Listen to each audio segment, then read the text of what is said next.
Alright, YouTube, this is our second part of our Bioshock 2 review, and here we're going to talk about the multiplayer. Once again, it's me and Nicola. And the multiplayer is surprisingly different, very, very different from the Bioshock 2 single-player campaign, don't you agree? Yeah, it is. Much like Bioshock 1. Yeah, it is. The weapons are the same. Now, the reason for that probably is because, A, they started developing the multiplayer way before the single-player did. But the other thing is that the Bioshock 2 single-player and the Bioshock 2 multiplayer were made by two different companies. 2K Australia made the single-player, and Digital Extremes made the multiplayer, and this is very evident. And you can also tell they had little to no contact. Yeah. There's no areas from Bioshock 2 as a map. The hacking is different. The hacking is different. We'll get to that in a minute. Alright. The maps are all from Bioshock 1. The Kashmir restaurant, Arcadia is even in it. Eve's Garden. Eve's Garden. Neptune's Bounty. Yeah. Fontaine Fisheries. There are more. Oh, Point Frolic, or Fort Frolic, is even in it, which amazed me.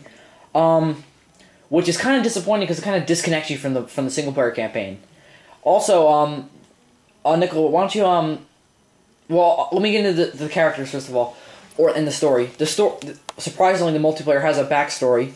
This is way before splicers and there was a civil. This is during the Civil War in Rapture. This is during Andrew Ryan versus Atlas. You know, they're the two factions in the multiplayer are Team Atlas and Team Ryan. And Team Atlas is rebelling against Andrew Ryan, and obviously Team Ryan is Andrew Ryan's team, and this, you know, the people with Rapture. Now, the characters are so random, it's not even funny, don't you agree? Yeah, you don't know any of them. Yeah, like Brian Wilkins, who's a football player, and that fat guy, the maid. Yeah. Yeah. It doesn't make much sense, but also, the guns. Also, before we like, you know, turn you off to this, I want to say the multiplayer is very, very fun. It's very good. You level up. Yeah, it's very okay. It's like Bioshock Modern Warfare 2. Yeah. You know, that's what I would call it. It's very, very much borrowing ideas from Modern Warfare 2, like ranking up, unlocking new weapons, unlocking new plasmids, unlocking trials, which are basically challenges. Yeah, and they help you level up. Yeah. Now, Nicole, why don't you tell us about the hacking and all that good stuff? Alright. Well, hacking, all you have to do is hold the X button for about 2 seconds. And it hacks.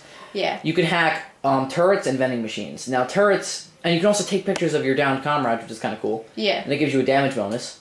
Hacking vending machines is just basically planting a bomb in the vending machine, and when someone goes over to take... Which people can avoid. Yeah, very easily, because there's a big red light that says this, you know, this vending machine is sabotaged. Yeah. From vending machines, you can't go in them and buy stuff, which would be kind of cool, but it would also kind of get you killed. Yeah. You can either pick up Eve or you pick up ammo, mostly shotgun ammo. Yeah. Tell us about the turrets. Well, basically the turrets, they, once you hack them, they'll fight on your side, and they can be hacked by other people, and they'll fight against the enemy. Also, the big thing is that the weapons in the multiplayer are the weapons from Bioshock 1. Mm-hmm. There are no guns in the multiplayer that are from Bioshock 2. Nicola, why don't you tell us about the guns that are in the multiplayer? Alright, well, there's the elephant gun, which I find pointless. Yeah. There isn't a double-barreled shotgun. Well, the elephant gun is double-barrel, but it's not really a shotgun. It's more of like a long-range rifle. Yeah, but the shotgun itself is not double-barrel. No, it's the one from Bioshock 1, and so is the Tommy gun, which is my favorite gun. Before we get into that, let's tell them our ranks. I'm a rank 19. You're rank 18. Okay, so it's very easy to rank up. Yeah, it's only about 2 games. 2 games you'll rank up if you do well. We've seen some sucky people who barely level up at all. They get to like rank 5 in like so many games. Oh, and like if you see a level 20, don't get fooled. I mean, they can just be as newbie as a level 5. Definitely. What else do you have to say about the multiplayer? Well, there's also different plasmids. Oh yes. The plasmids are either from Bioshock 1 or they're multiplayer exclusive plasmids. Why don't you tell us about some of the multiplayer exclusive plasmids? Because we talked about the plasmids in the single player. Well, the ones I've unlocked so far are the Houdini and the Arrow Dash. Why don't you tell us about the Arrow Dash? The arrow dash is an invasive, pretty much. You can run away from your enemy or you can charge into your enemy. And what I find most people do is that they charge into the point where it's just spam. You can spam it easily because also you can get a gene tonic, which allows you to use more and more your plasmid more even when you're running out of Eve. Yeah. And you also regain Eve over time. So another big thing is that you can't dual wield the plasmids with your guns in the multiplayer, which is a big disappointment. That's like a downgrade. Yeah. The visuals are downgraded. I mean, they look very good, but they're still downgraded. Tell us about the Big Daddy suit. All right. Well, I don't really like the rivet gun. Just to start off with. Oh, also, it looks very different from how it does in the single player. It looks very different. It just looks like a fat guy in a diving suit, which is what the Big Daddy looks like, but it's worse. It's just a diving suit. It's not even like with the helmet and everything. Yeah, but the rivet gun does not run on ammo. It overheats. Which is very annoying when you're... the Big Daddy suit is very useful because it gets you a lot of kills. Yeah. But it can't jump, it can't reload, and you can use grenades, but you can't use plasmids, which is another downgrade. Yeah, and you're also the biggest target, obviously. Yeah, and don't think that you can't be taken down. You can be. You can be overrun so easily and be done. Yeah, because everybody's looking for you. Yeah, because they want the Big Daddy off the map, so another suit will come. Also, the another cool part of the multiplayer is that the Big Daddy suits appear at random times, and they'll appear in random locations. They don't just appear in a certain spot. It can lead to very hectic firefights. Yeah. Also, the use of plasmids ups the chaos in the multiplayer a lot because you're not just shooting, you're also spamming plasmids and you're trying to wear down health. But a bad thing is that the ammo clips are small and health is large, so it takes a long time to kill someone. Yeah. Which can lead to problems. You have anything else to say? Well, I want to talk about the Houdini, which I just find is pointless. Alright, why don't you tell us about the Houdini plasmid, which is a multiplayer exclusive plasmid, by the way. Alright, well, you're supposed to turn invisible, and you're not even invisible for a second. I'm telling you that right now. Isn't that also you teleport, or it's just the invisibility plasmid? No, it's invisibility, but it looks like to other people that you're teleporting, when really you're just going forward. That's really pointless. It is. And it's not even for a second. I thought it was for a second. You can't distinguish from when you're invisible and when you're not, which I also find pointless. Also, I find another plasmid annoying is the geyser plasmid. Yeah. It's very annoying.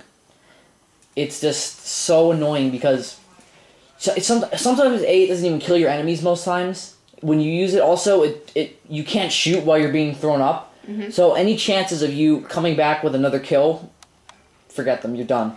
Well, I only find it useful for Capture the Sister. You can surround the little sister with geysers, and that will just annoy the crap out of your enemies. Mm-hmm. Oh no, it's a great multiplayer mode, but if you're a big Modern Warfare player, you're going to mess around with this mode for about 20 minutes, and you're going to be done with it. Mm-hmm. However, if you're like us, and we're huge Bioshock nerds. Yeah. We love Bioshock, and Bioshock 2, obviously. And we're going to be playing this for a long time. We're both pretty high ranks, I guess. We don't know the max rank now. Probably like level 40, I think it is. Yeah, it is. Alright, so we're almost there. So, if you're done with Modern Warfare and you want to see something new, and you're like us and we think AVP sucks, then go ahead and play it. I mean, it's a great multiplayer mode. It's a great way to end off your Bioshock 2 experience. The only problem is that the team that devised the single player campaign didn't make the multiplayer, so it feels very disconnected. Yeah. Like to the point where you're kind of depressed about it. You're like, I wish you missed the single player campaign weapons. Like the rivet gun in the single player campaign is so much better. It is. Everything looks different, and you can tell that the team didn't really touch Bioshock 1 at all, and they didn't touch the single player campaign in Bioshock 2. It kind of seems like this was designed for Bioshock 1, but just didn't get put in. It does, because they have all the themes, they have the weapons. The plasmids. The only difference is the hacking. Yeah, and the vending machines. Which I'm not complaining about, because, I mean, it would be very tedious just using either one of the hacking tools. Also, we'd like to say that all the complaints we've made about Bioshock 2 are small. Yeah. They do not affect the overall experience. It's still very fun. And all the improvements really make the big difference. Yeah. Now, the biggest problems, I would say, are the big sister fights in the single-player campaign, the underwater moments in the single-player campaign, the hacking things in the multiplayer that we just mentioned. Otherwise, the multiplayer is great, single-player campaign is great. Let's go to our overall rating. What are you going to give this game? Multiplayer, I'll give 4.5, but the overall game is 5. 5, definitely. Me too. I'll say 5 out of 5 for the overall experience. Multiplayer, I give it a 4 out of 5. But we're not separating the scores. We're just gonna give it an overall score, and we're giving it a 5 out of 5. So if you're a huge Bioshock fan, you've already bought this game. We're not talking to you. We're talking to the general gamers. You probably should play Bioshock 1, but you can always wiki the story. Mm-hmm. You just buy it. It's a great game, and if you're done with Modern Warfare 2 like I am, you'll play the multiplayer for a long time, and we hope to see you online. So this is Nicola and Zazubar, and we're signing off.